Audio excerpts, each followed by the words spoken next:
పాలనలో మల్లప్ప మార్పు కనపడడం లేదని. సార్ ఒక మాట నేను మీకు అందరికీ చెప్తున్నా మళ్ళీ ఇప్పుడు, ఇది కూటమి. ఇక్కడ ఎన్డీఏకి చెందినటువంటి ఎమ్మెల్యే ఉన్నాడు పార్థసారథి గారు.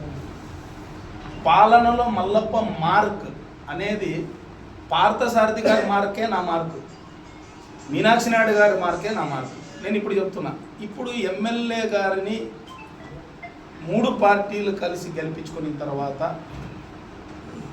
ఈ పాలన విషయంలో కానీ అభివృద్ధి విషయంలో కానీ రాష్ట్ర స్థాయికి వెళ్ళి దాన్ని కొనగలిగిన వాడు ఎవరైనా ఉన్నారు అని అంటే చట్టసభల్లో ఉన్నటువంటి వాళ్లకు మాత్రమే ఆ అవకాశం ఉంటుంది.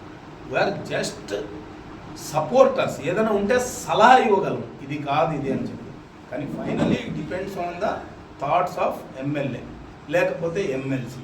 నేను ఇప్పుడు చెప్తున్నా, నా మార్క్ అనేది నేను చెప్తున్నాను. ఇప్పటికి ఎక్కడైనా ఏదైనా ఇబ్బంది ఉంది అని అంటే మాత్రం, ఎక్కడైనా ఎవరైనా తప్పు చేసినారని అంటే మాత్రం ఇమీడియట్గా నేను అది ఏ పార్టీ వాడు తప్పు చేసినా ఆ నాయకత్వంతో డిస్కషన్లోకి వెళ్ళిపోతున్నాను.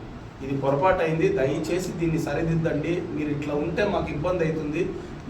ఎవరైనా తెలుగుదేశం పార్టీ కార్యకర్త తప్పు చేసిన, జనసేన పార్టీ కార్యకర్త తప్పు చేసిన, బీజేపీ పార్టీ కార్యకర్త తప్పు చేసిన అది కూటమికి ఆపాదిస్తున్నారు కాబట్టి సో నేను ఏదైనా ఉన్నాయి అటువంటి విషయంలో మాత్రం ఇమీడియట్ డిస్కషన్లో వెళ్ళిపోతున్నాను.